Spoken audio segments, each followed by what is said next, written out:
Very happy to see all of you today in our pediatric nephrology webinar. And today we have a very special webinar and very special guest speaker and also moderators. We have Dr. Khalid Alhasan, the chairman of the pediatric department in King Saud University, Riyadh. And we have Dr. Janis, our guest speaker, and Stella Stabouli from Greece. So our topic today is very essential to understand and to be able to manage for not only for the pediatric nephrologists, but for all pediatricians, and I would say also for all physicians. It's not only about the treatment, but also about the testing, what we need to do, how can we diagnose primary and secondary hypertension. I'm very happy to announce that we are doing this great collaboration between the World Kidney Academy and the International Pediatric Nephrology Association and the European Society of Pediatric Nephrology. Here is our agenda today. I'm just going to give you a brief introduction. Then Dr. Khalid Alhasan is going to introduce Dr. Janis, who's going to talk about the pediatric hypertension testing and treatment. Then we'll open the discussion section and the question and answer. Then Dr. Khalid is going to give the closing remarks and take home messages. Again, we have one of the most knowledgeable person and expertise in the pediatric hypertension, Professor Janis, the Associate Professor of Pediatric Nephrology at University of British Columbia, Canada. So as you know, that in our Pediatric Nephrology Fellowship, we are midway now. We finished the first module and we are in the second module. And as you know, that it's structured as 3 modules, 16 weeks each, so wholly online program for a year. And this program is sponsored by the World Kidney Academy and endorsed by the International Pediatric Nephrology Association and the European Society of Pediatric Nephrology. And we believe that to improve our fellows' learning objectives and also retention rate, we need to get them engaged and be active in the learning and education process.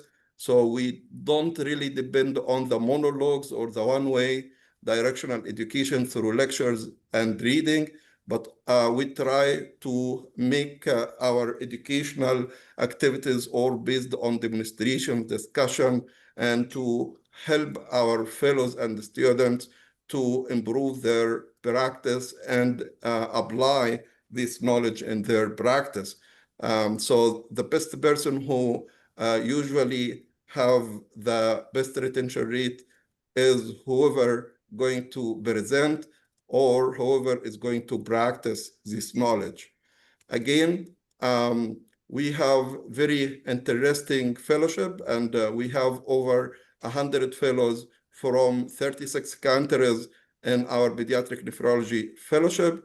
And the aim of our fellowship is to build up an expertise in the field, in the pediatric nephrology subspecialty, and all of our fellows should be graduating, hopefully by the end of this year, to a trainer mentor level, and all should receive an accredited certificate from the American Association of Continuing Medical Education.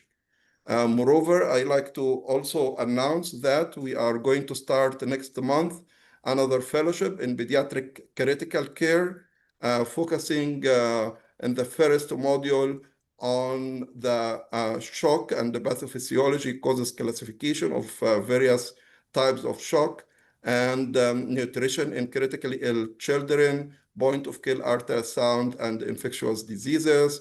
Second module of the Pediatric Critical Care Fellowship that is going to start next month is going to focus on respiratory critical care, cardiovascular critical care, and nephrocritical care. Then the last module is going to be dedicated for the neurocritical care, endocrine metabolic disorders, and oncologic gastrointestinal disorders. Again, all of these educational activities, all of these programs have no value except we change our practice and we improve our practice, because knowledge itself has no value unless we put it in practice. And the great aim of the education is not the knowledge, but the action. So hopefully this will have influence and impact on our daily practice. And this is going to help our pediatric nephrologist and our pediatrician to improve our children outcome. With that, I'm going to give the microphone to Dr. Khalid Alhasan, and he's going to lead the session. Thank you very much, Amr. And again, thanks for World Kidney Academy for their continuous supporting this education in pediatric nephrology. And I would also congratulate all our fellow who's in the fellowships, and they are, what I understand, they are very enjoying the teaching, the online teaching of this unique type of the fellowships. As mentioned by my friend Professor Amr, that today we have a very eminent speaker, one of the world, consider a world reference in pediatric hypertension. Actually, it gives me great honor and the privilege of introducing Dr. Janis Dionne, who's associate professors at University of British Columbia, and she is a senior pediatric nephrologist at UBC Children Hospitals. She has lots and lots of research, specifically in pediatric and in neonatal hypertensions. So without taking lots of time from her time, actually, so we are very happy and waiting to learn more and more about the investigation and management of the hypertensions. The mics is your Dr. Janis. Before that, just I would like to let our attendees that please, if you have any question, just write at the Q&A icons. Click it and put your question, and we'll discuss it at the end of this webinar. So go ahead. Thank you. Thank you so much for the invitation to speak in this forum, and thank you for everybody to come at whatever hour of the day or night it is for you. It's a very kind time for me in the morning time, so thank you for accommodating that. So when I was asked to talk about pediatric hypertension, there's many different places or routes you could go with this, and I thought that I should maybe just cover what are the most common questions I get from the pediatricians, which is, which test should I do when I've confirmed that there's hypertension, and which drugs should I use to treat it? So let's see if this will work.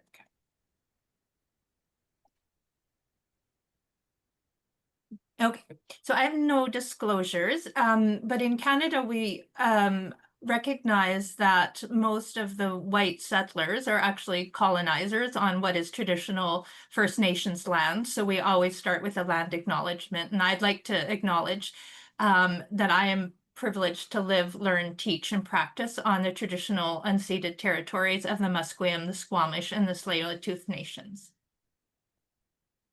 So for objectives today, I wanted to start with making sure you understood the importance of why we think that we should be managing hypertension when it's identified.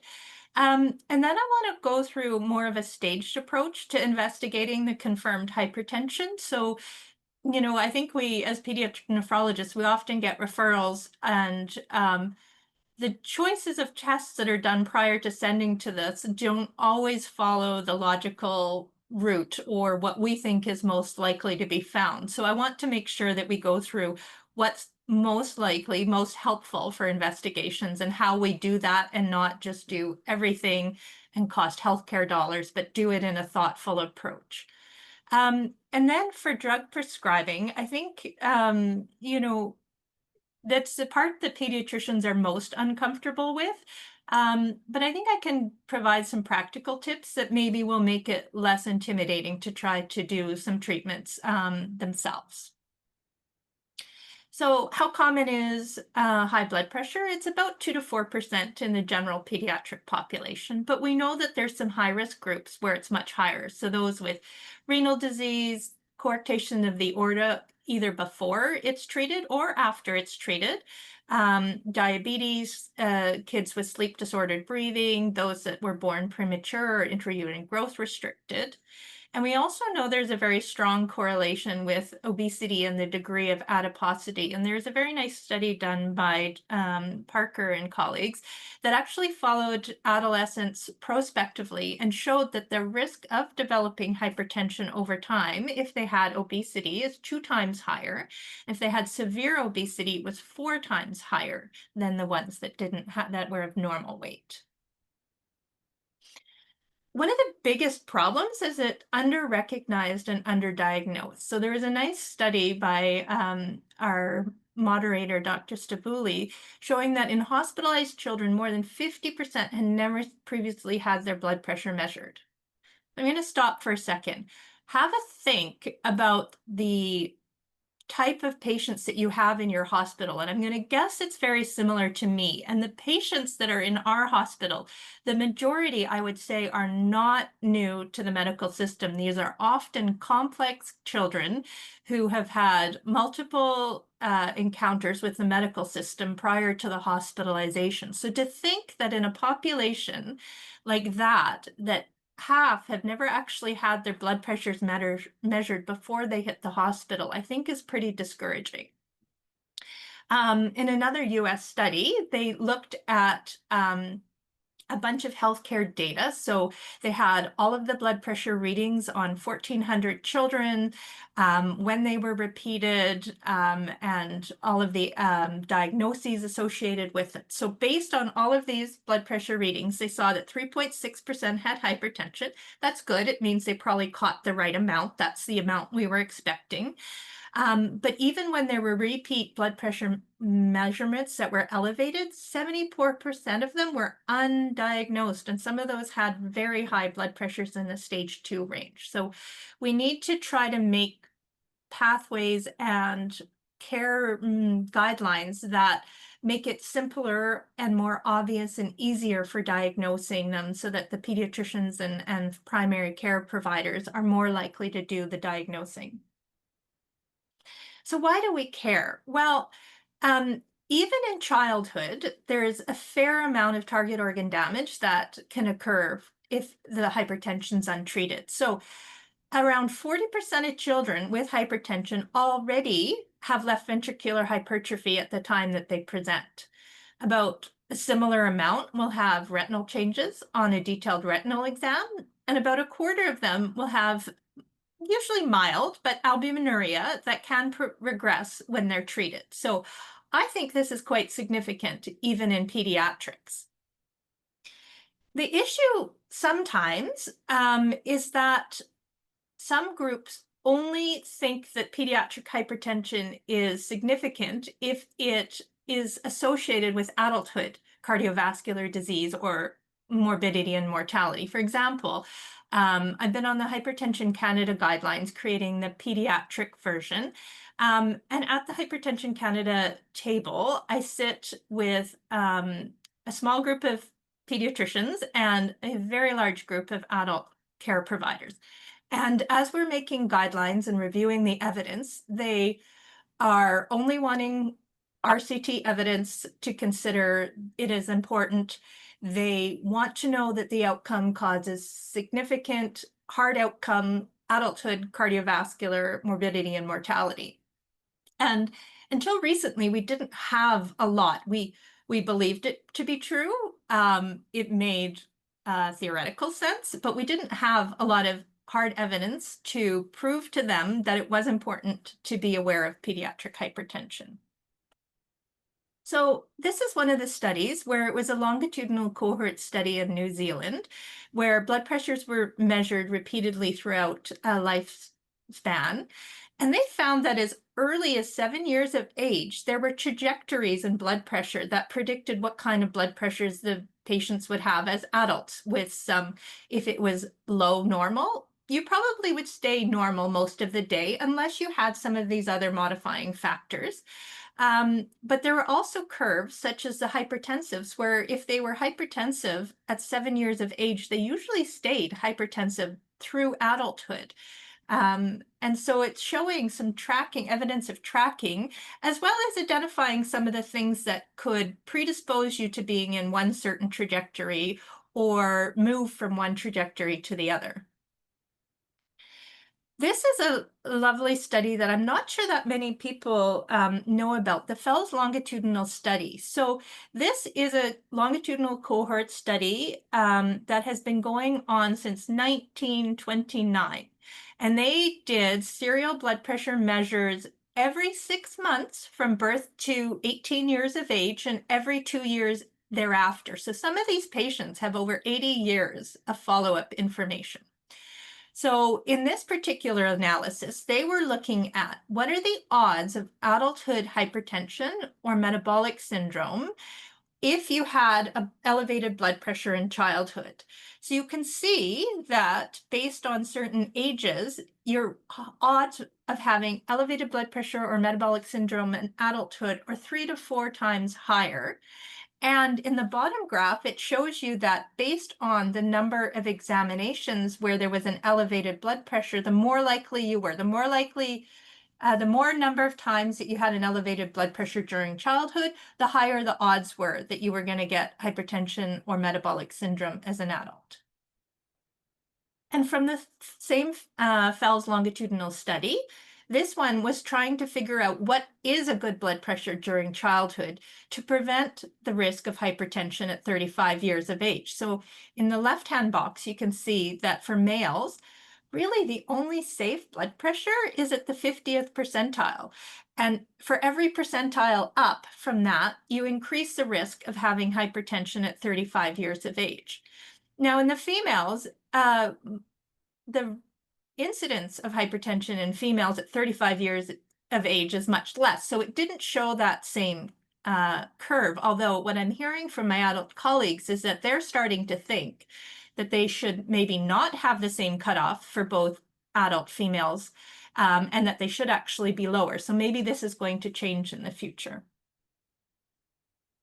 So what about those hard cardiovascular outcomes? So this is a wonderful study from some of my Canadian colleagues that I was lucky enough to be a part of, trying to find out what the longitudinal cardiovascular outcomes were. So it's a population study where they had all of the data from the children in Ontario, and that was about 7 million children.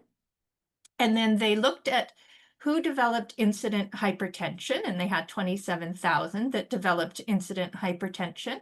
They matched them for all of the covariates that we could possibly think of that was available in the data, which was actually pretty robust.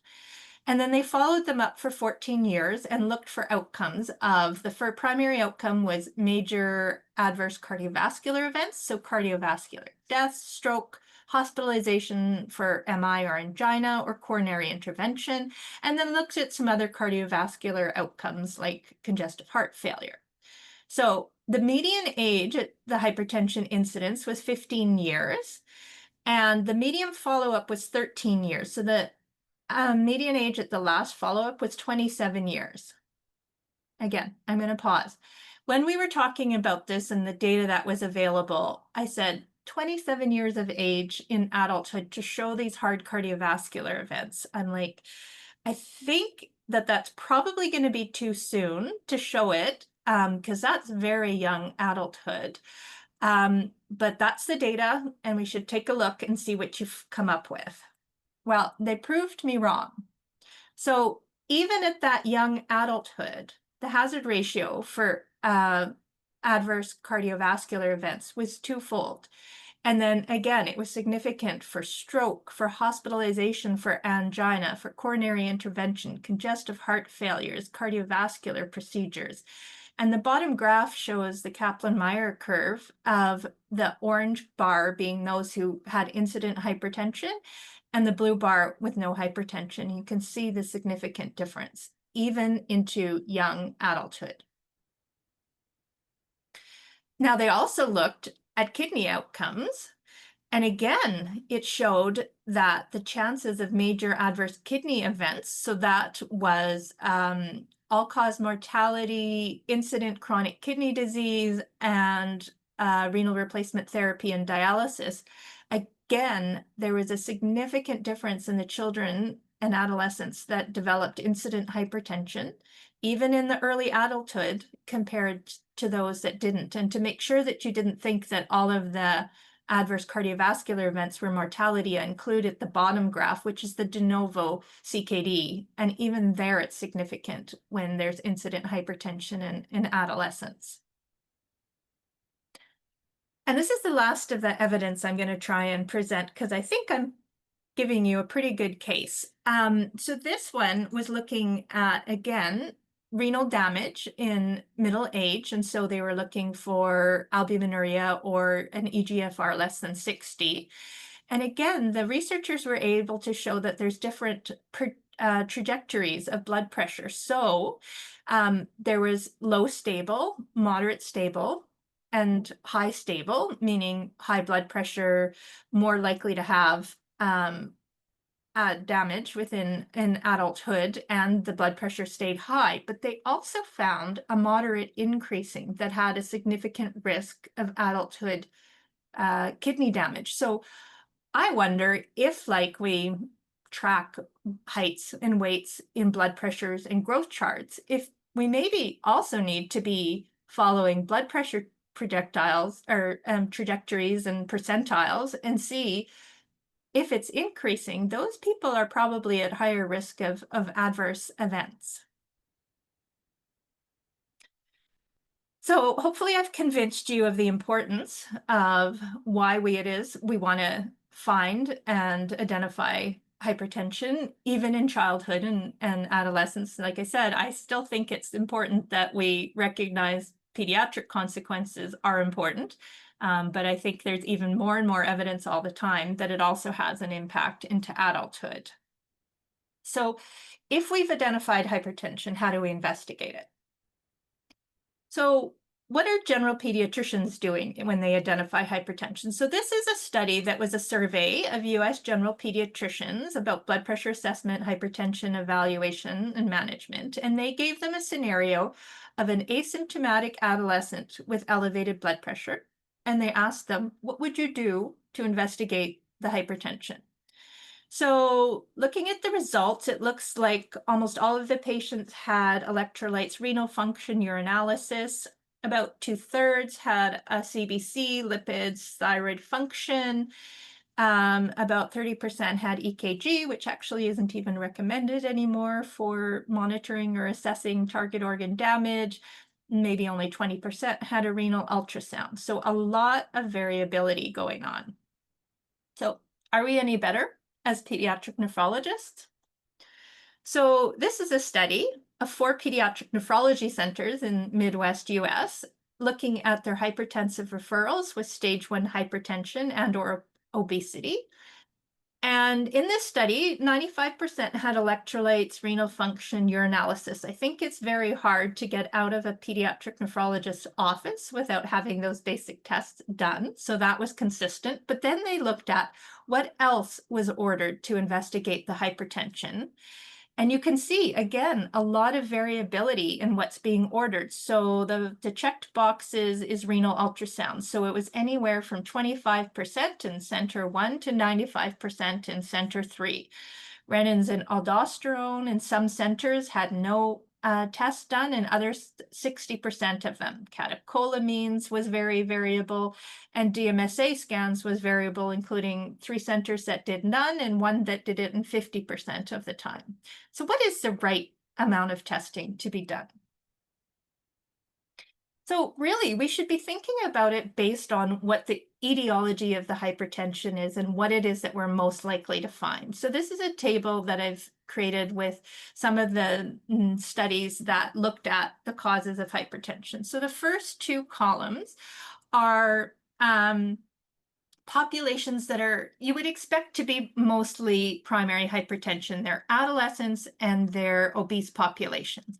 Not surprisingly, 80 to 90% had primary hypertension, and about 10% had secondary hypertension.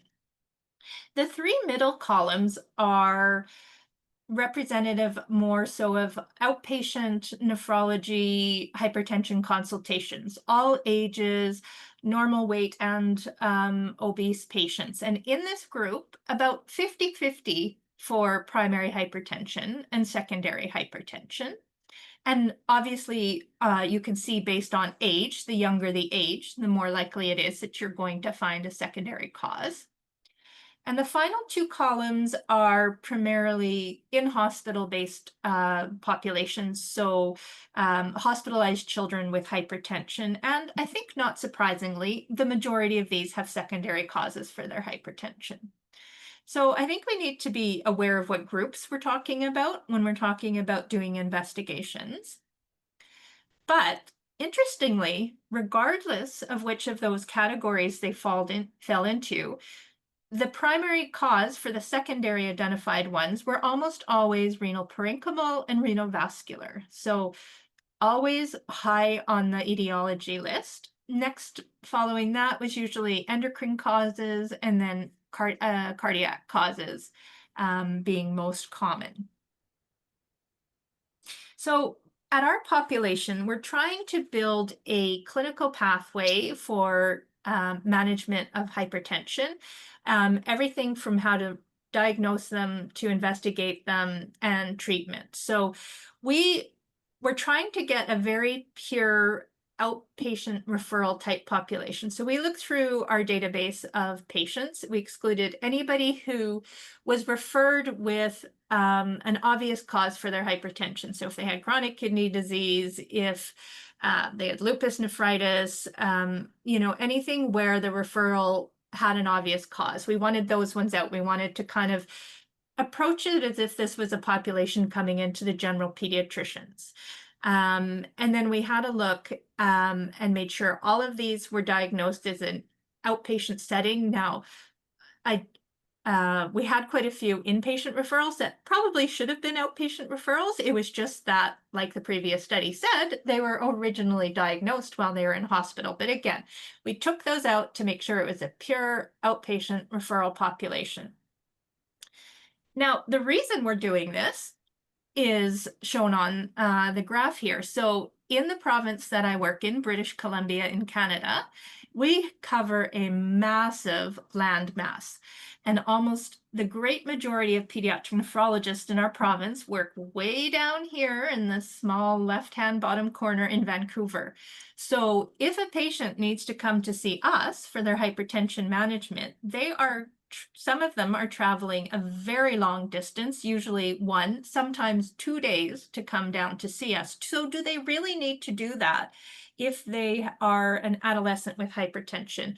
Do they need to do that if they've got obesity and hypertension? I think not. I think we need to empower our pediatricians and primary care providers throughout the province to be able to have an approach to do the initial investigation and management, and only if they don't follow the path you expect or they become more complicated do they need to come down and see us. So in our group, if we looked at the diagnosis based on age of hypertension, the youngest children most likely had secondary hypertension. By the time you got to the 12-year-olds, it was about 50-50 whether they had primary hypertension or secondary hypertension. Again, interestingly, white coat hypertension incidence seemed to increase as you got to the adolescent age. So this was the population we had. And then we also looked at it by whether they had overweight or obesity, or if they were normal weight. So in the overweight obese children, it was about 50-50 for essential hypertension versus secondary. And in the normal weight, not surprisingly, the majority of them, 70%, had secondary hypertension. But again, regardless of which category they fell into, if there was a cause found, half of the time it was renal in nature. Often it was endocrine or cardiac, similar to the other studies, and then often medication related, so related to the stimulants for their ADHD or the steroids for their asthma. So when we went back and had a look at which of our tests were most helpful for diagnosing the cause of the secondary hypertension, we looked at the number of tests that were done. So this wasn't prospective, so not everybody had every test. This was a retrospective look, so there could be selection bias. So we looked at the number of tests, for example, kidney ultrasounds. Of our 128, 106 had kidney ultrasounds. Then we looked at how many came back with abnormal findings. So about 35% had abnormal kidney ultrasounds.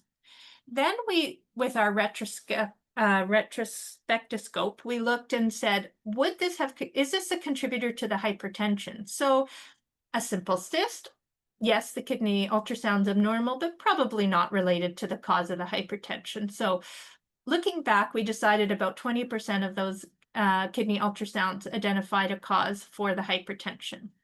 Now, because not everybody had every test, the final column, we said, if everybody who didn't get the testing done had a normal test, how much does that test contribute? Because we didn't want to overcall selection bias.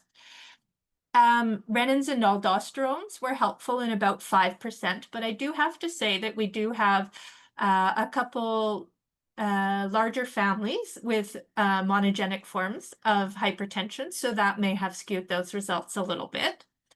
Things like angiograms and DMSAs were selective in who we send for those. They're invasive procedures. We're only going to do it if we have a high suspicion, but we do get a good yield when we do use them, but they're not for all patients. Let me point out all of the things that we commonly do: potassiums, creatinines, urine analysis, and ACRs, PCRs. In terms of diagnosing a cause of the hypertension, really low yield. When we looked at tests that were helpful for diagnosing target organ damage, we saw that echoes were very helpful. Lipid profiles for identifying lipid abnormalities, particularly in those with essential hypertension, and eye exams were not as regularly ordered, but they were also helpful in diagnosing target organ damage.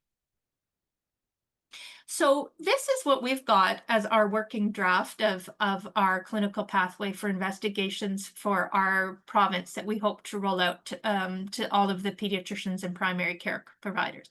So start with your history and physical exam, and there's some very good tables in the European Society of Hypertension Guidelines, the AAP, about what to look for. If you get an obvious etiology, just go and test specifically for that. So if they've got nighttime snoring and daytime somnolence, send them for a sleep study. You don't have to do a bunch of other investigations. But often in outpatient pediatric hypertension referrals, you don't get an obvious cause. So in terms of the next step for screening for secondary causes, we only recommend renal ultrasound. For end organ damage, an echo and ophthalmology if it's available. It's not available in every center. And then for cardiovascular risk assessment, we recommend a non-fasting lipid panel and hemoglobin A1C only if the patients are overweight or obesity. We did not find abnormal results in any of our normal weight patients. So using this approach, we're going to save the healthcare system dollars. We're going to save children blood pokes, which they certainly don't like, and by our evidence, don't need for their initial screen. Now, if you find something abnormal on the kidney ultrasound, by all means, you exit the pathway, you do their electrolytes, renal function, your analyses at that time, but you probably don't need it as an initial test. Now, if you're over 12, or if you're 6 to 11 and have overweight or obesity, you can probably stop there and try some management strategies and see how that goes. If it's easy to treat, you probably don't need to do anything else.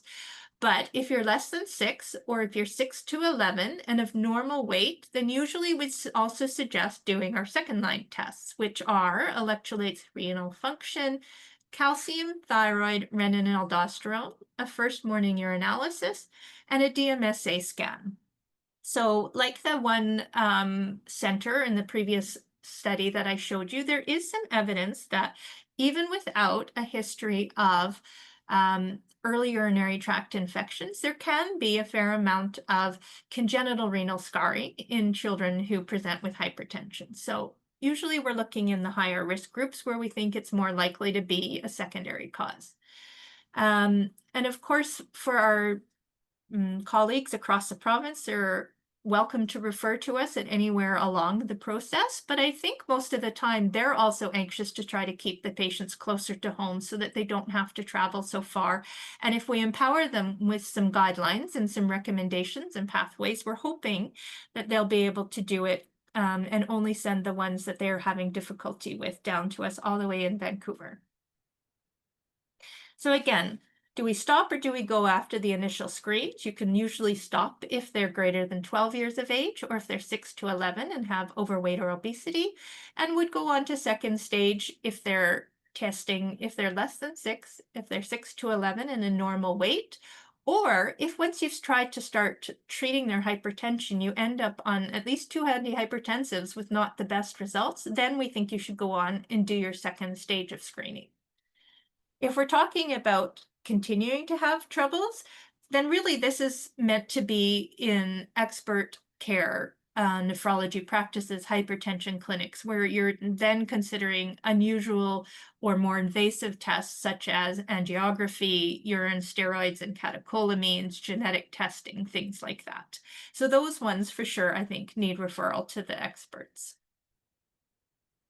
So how does this compare to some of the other guideline recommendations? So this is the American Academy of Pediatric Guidelines. So they recommend for all patients to have urinalysis, chemistry, urea, creatinine, lipid profiles, and renal ultrasounds only in those less than 6 years of age or with abnormal urinalysis or renal function. And then in the obese population, hemoglobin A1C, liver tests for fatty liver screen, and a fasting lipid panel. In terms of the renal ultrasound, I think it should be the other way around, that renal ultrasound should be for everybody and only do urinalysis and renal function if there's abnormal renal ultrasound, based on our data. Now, it may not apply to all populations, but I have a feeling that it's more widely applicable than we might think.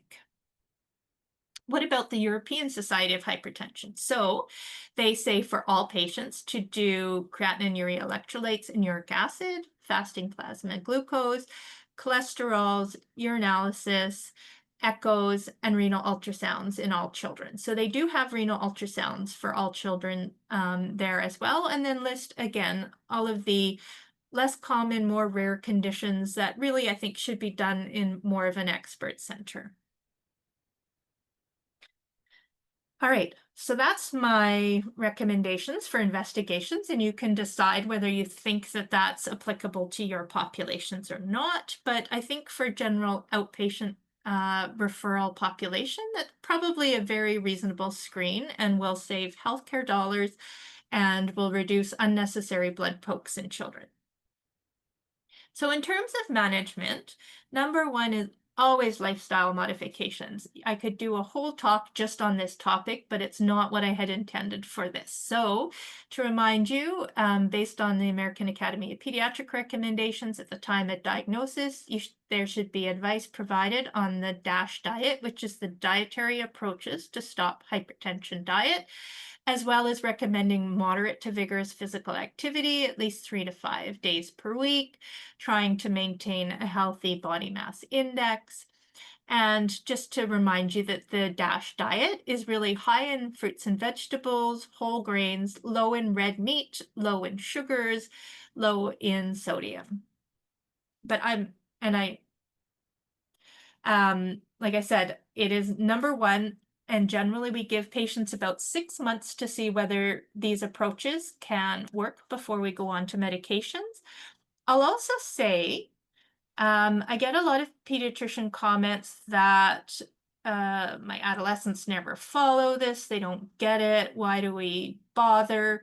But I would say, don't give up. For one, sometimes you get families that are very motivated and they're very good at taking these in because they don't want to use medications and will do a really good job. But I also have a lot of adolescents that you try it, and they're not interested, they get put on antihypertensives, but don't give up on them. Years later, a lot of them come back and they've made a switch. The light bulb has gone on. They want to be more healthy. And all of a sudden, they're starting to try to implement all of those things that you recommended years earlier, and they want more information about it. And you can actually get them off their antihypertensive. So don't be discouraged if they're not the best at doing the lifestyle modifications. So when would we consider medications and drugs? So if they're symptomatic, if there's a secondary cause, and you can pick a drug that targets the mechanism, or because it's a secondary cause, the hypertension is not going away. If there's hypertensive target organ damage, if they've got diabetes, or if you've tried those lifestyle measures and they're still hypertensive despite that. Let me give you a little bit of background about antihypertensives. So before 1997, most drugs, including antihypertensives, were rarely studied in pediatrics, but the FDA had the Modernization Act in 1997, and what they did was they gave a 6-month extension for market exclusivity to drug companies that studied their drugs in children. So for drug companies, it's very important they keep the share of the market and that there aren't generics. So they get to keep that without generics being produced if they do studies in children. So because this is, I guess, it's not more recent in terms of most of the attendees' ages, but it is more recent in terms of medicine. So that means the more recent antihypertensives are more likely the ones that have actually been studied. In 2007, the EMA also did a similar legislation to encourage drug studies in children with market exclusivity. And they went a step further, and they also included regulations where drugs that were already off market, there would be benefits to giving a study for that. So unfortunately, nobody has taken them up on it. So most of the medications that were older medications haven't been studied in pediatrics. What else can I tell you? I can tell you that no pediatric antihypertensive trial has ever had an outcome of morbidity or mortality or even target organ damage. All of them have just looked at the effect on blood pressure. They're generally short in duration. They're primarily industry sponsored. And most of them are not placebo-controlled, either because of poor recruitment from patients and families or physicians' discomfort with not treating identified hypertension. But they do sometimes include a placebo washout phase. And as you know, most drugs are based on a milligram per kilogram basis, but not all trials use that. They use set doses. So some of the trials have had false negative results, likely because of that. We also know that for younger kids, there needs to be a suspension formulation available, and it needs to be palatable if you're going to get the kids to take it. There's only been one trial on combination antihypertensive medications in children, and there's a lot of uncertainty in prescribing just because we don't know what the long-term effects of these drugs are in children. So this is a Cochrane systematic review that looked at only those drug trials that had placebo-controlled trials and looked at the results. And so there was one study of an angiotensin receptor blocker, one of a beta blocker, one a calcium channel blocker, and one beta blocker thiazide combination. The only studies that were significant from a blood pressure outcome were the ARB and the beta blocker. But you'll see that the quality or the grade of evidence for all of these studies was very low. So it's not that helpful in guiding us in what we should do. This was a very clever analysis where they took all of the data from the drug trials that were submitted to the FDA and looked at, based on the different drug categories, how good they were affecting the blood pressure. So whether it was an ACE inhibitor, an ARB, a calcium channel blocker, beta blocker diuretic, they all reduced blood pressure by a similar amount, about 10 millimeters of mercury, which means when it comes to pediatricians and comforts in prescribing, I guess it doesn't really matter that much which antihypertensive they choose. If they're comfortable with one, it's probably fine because all of them seem to reduce the blood pressure by a similar amount. So even though we haven't had a lot of drugs that have been approved for use in children, what have people been using? So these are a couple studies of looking at what's been used in practice, and generally the most commonly prescribed antihypertensives are ACE inhibitors, followed by calcium channel blockers, and then beta blockers and diuretics. So for our Hypertension Canada guidelines, we recommended initial monotherapy with either an ACE, an ARB, or a calcium channel blocker. And we said beta blockers could be an alternate, but they're generally less preferable in children due to the side effect profile. So if we think about the mechanism of action of beta blockers, it's meant to reduce heart rate. Well, what do kids want to do? They want to get out there, run around, and play. So if we take away their heart rate ability to increase, we take away their get up and go, and they're not very happy to sometimes they don't feel good on these medications. Plus, we have to also think about the potential effects in the asthmatics, as well as there's a potential effect in diabetic children. So they're not usually our first line. What does the American Academy say for antihypertensive choices? They say that you can have your initial choice as either an ACE inhibitor, an ARB, a calcium channel blocker, or a thiazide diuretic. We didn't include the thiazides in the Hypertension Canada guidelines because there haven't been any formal trials based on it. And like I said, my colleagues, primarily adults, are very strict about the level of evidence we're allowed to include. They do make a very clever statement, though, and that because of the salt and water retention that occurs with many antihypertensives, a thiazide is often the preferred second agent for hypertension management. So when it came to the European Society of Hypertension recommendations, they don't say any specific recommendations in terms of initial therapy must have. They say you can use any of the drugs that are commonly used in adults from any of the classes. Although they do have very good tables with specific etiologies and specific drugs you might consider. But there was a recent joint statement by HyperChildNet and the European Academy of Pediatrics that went a step further when they talked about considering using the combination antihypertensive drugs. And I think this is where the future is going to go. So for a lot of adult guidelines, they're starting to shift to primarily recommending first line combination pills. So a little bit of an ACE inhibitor with a little bit of diuretic that comes already as a single pill. And what they find is that you can use smaller doses of each of those two medicines and together as a single pill. And because you're using, it's more effective than using higher doses separately. And because you're using smaller doses of each of those, you have fewer side effects of each of them individually. So I do think this is the way we're going to go in the future. So this statement said, consider starting with monotherapy with ACE or ARB or calcium channel blocker. And if you need to add on more treatment, to consider some of these combination therapies. Now, they're not approved for use in pediatric age range, but I don't see why we can't start either studying them, which would be preferable, or using them in some of our older adolescent patients and seeing, because improving adherence by keeping a single pill, I think, is pretty important. So these are my tips. So try to match the drug to the mechanism of hypertension if you know. So for example, an ACE inhibitor or an ARB if there's renal scarring. Try to use once or twice daily drugs to improve adherence. Try to avoid drugs that could create or exacerbate undesirable symptoms, such as beta blockers in asthmatics or high-performance athletes, drugs that need blood work monitoring in those kids with needle phobia.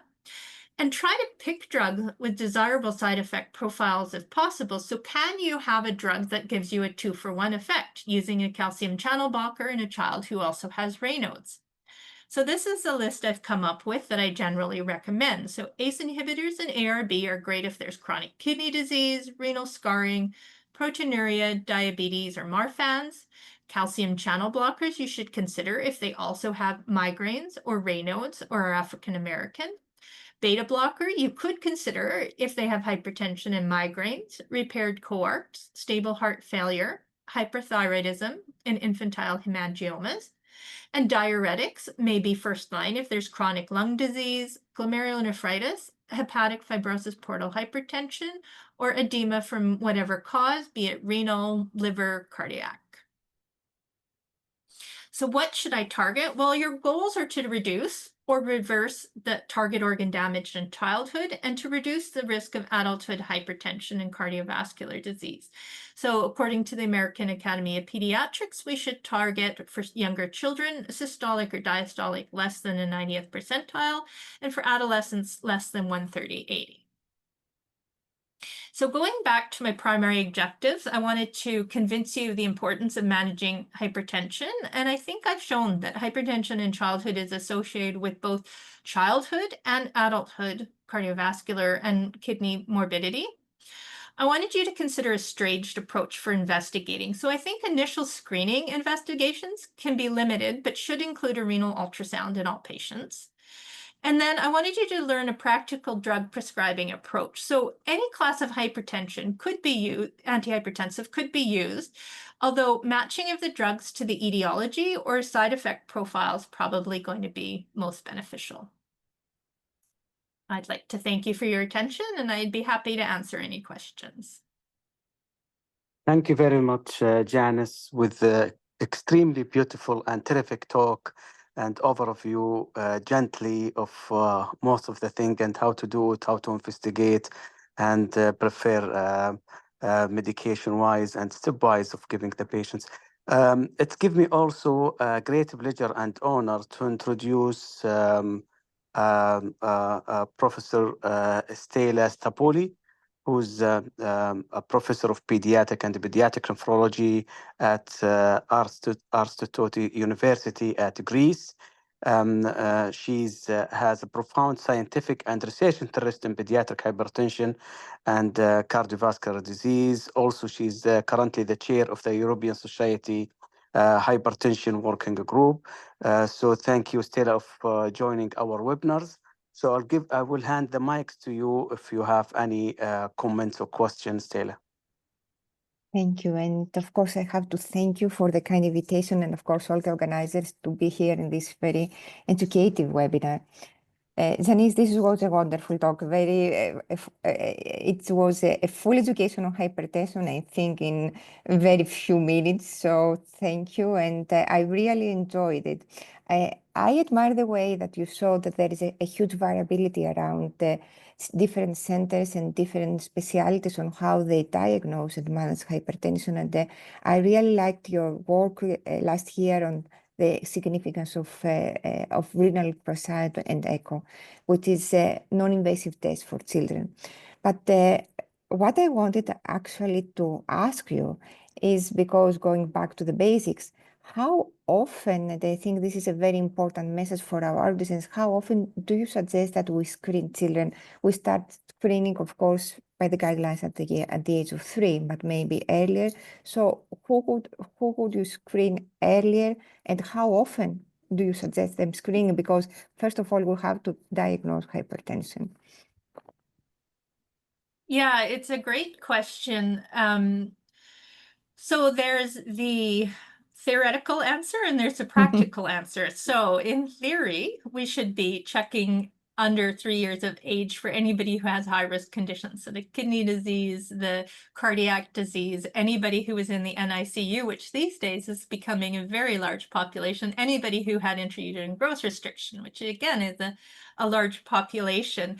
And, you know, we're suggest at least annually, although every healthcare encounter.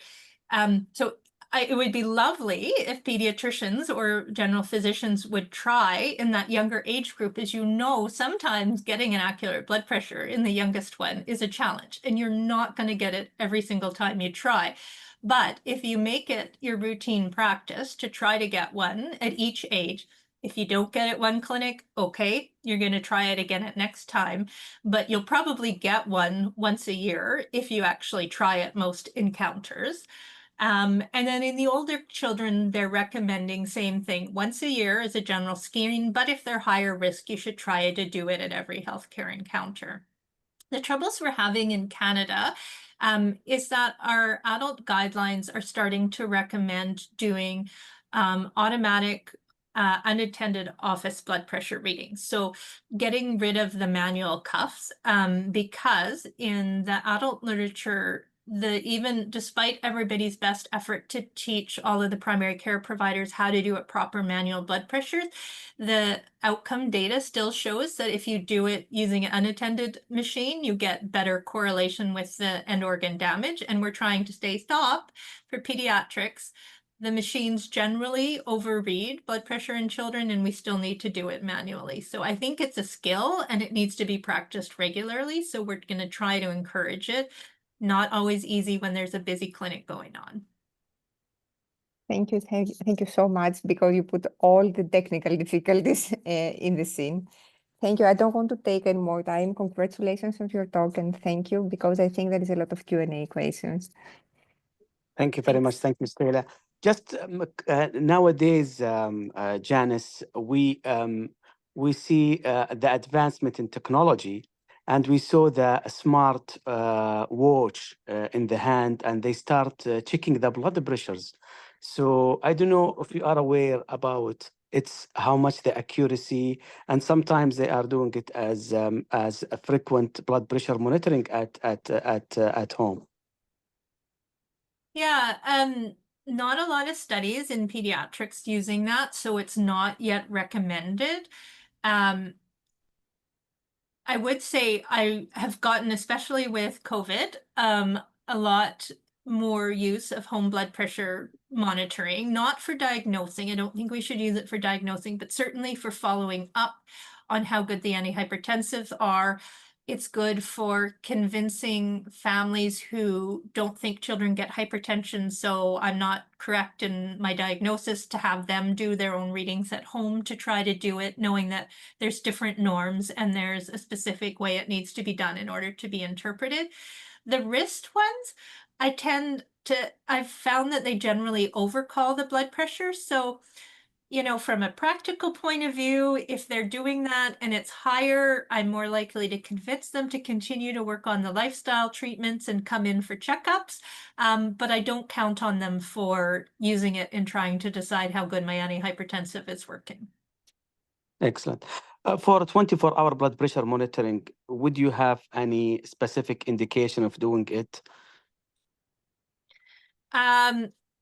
Again, practically, do I have a machine available? So again, trying to cover the entire province with that, it's obviously the gold standard. I would love to use it in all of the patients at initiation for determining if they actually have hypertension or not. And we do try to do it as an initial one. Ideally, it'd be lovely to do every 2 years while they're on treatment to see if you've matched the antihypertensive and gotten a good effect, whether the nighttime is a problem and therefore you need to shift the timing of when they're doing their medications. Fortunately, with the change in the AHA ABPM guidelines, where there are thresholds and they're similar to the adults, I can now send my adolescents to our local lab where they have them. Before we could never do that because we needed to use the standards, European standards to compare it to.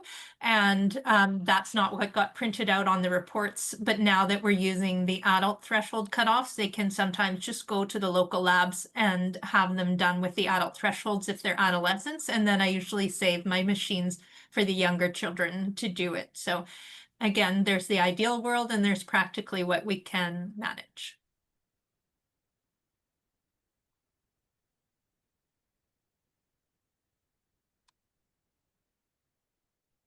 Hey, Janis, this is Rupesh. I'm both adult and pediatric nephrologist. Nice presentation.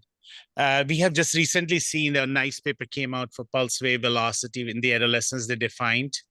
However, the LVMI is a very gray zone for the adolescents because there is not much clear evidence for LVMI. Any input on that? Sorry, for monitoring for end organ effects, is that you're referring to?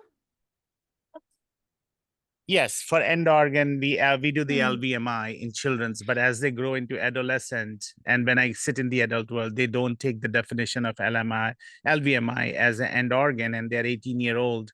Their blood pressure is like 130/70 with LVMI of 60. They don't have an evidence to continue the medications, and they just Yeah. monitor because there's no LVH per adult criteria. Yeah, that's a tricky one. And I don't think I have an answer for you. I can tell you that in the American Academy of Pediatric Guidelines, there was much discussion by the cardiologists on the committee about what the right cutoff is, and there was no consensus made because there are different recommendations for what the proper LV mass index should be and how it should be adjusted in pediatrics.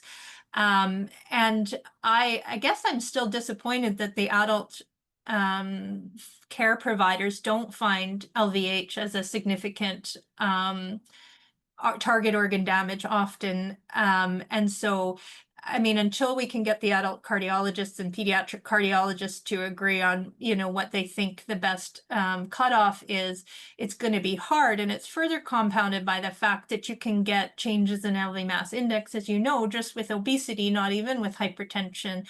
And so, I mean, it's a hard area to use as a strict cutoffs. I mean, it can help guide it. When you have it, then for sure that it's usually easier to convince the patient and family that they need to really work hard on their lifestyle modifications and consider an antihypertensive. Without it, it's harder to convince. So I guess I don't have an answer for you. There's just so much controversy in that area. I can't solve it today.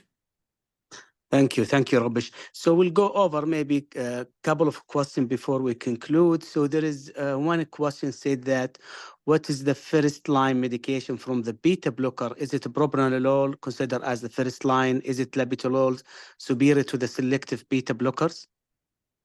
So there's no studies that actually compare one antihypertensive to the other than one study that compared an ACE to an ARB, and they think that they were fairly comparable. So I can't say which one is better. Honestly, what I use is what I'm most comfortable with. And again, trying to target things that are once a day if I can, that you don't have to worry about whether they're taken with food or without. And, every country and region has different drugs available. So I don't think I want to recommend any one in particular. But, try things out, get comfortable with one, see which ones you think in practice you're most happy with, and go with that. Excellent. Another question from Idris. He said, thank you very much for the presentation. How safe is the use of toricimide in children? And which of ARBs will be prescribed in pediatric age group? And, for example, I modify it for infants or older children. So I don't know the evidence for the diuretic. We're all, if we're pediatric nephrologists, pediatricians, we're fairly used to thinking of physiology. So as long as we're thoughtful of what the potential side effects are, I don't see why we can't use what it is that's available to us. And if you think that that's the best mechanism of action drug, then the side effects with the electrolytes, then I'm sure it'd be fine to trial as long as there's careful monitoring. In terms of the ARBs, the ones that have formally been studied, I believe, and I can't promise this is 100%, but I believe it's candesartan, losartan, and valsartan. So I believe those are the ones, at least in North America, that are approved of for use. And again, going to the practical, these days we're having so many rotating drug shortages that sometimes you start with one thing and you have to switch to a different class. So again, I don't have a strong preference between them. Again, be careful with any of the renin-angiotensin system blockers in neonates because of the importance of that system in renal development. We generally try not to use those until at least about 44 weeks gestational age for the neonates. The only suspension, I believe, is in losartan for the antihypertensives for ARBs. So if you've got a younger child, you probably just have to pick the one that has the suspension available. Agree. Another question from Ismail. He said, is there any specific antihypertensive medication of choice for hypertensive urgency in children? Whatever you have available that your ICU or ER can get started the fastest. So in general, obviously, you're not going to want to use the ACE inhibitor enalaprilat if it's a renal dysfunction. If it's decompensated heart failure, don't use a beta blocker like labetalol.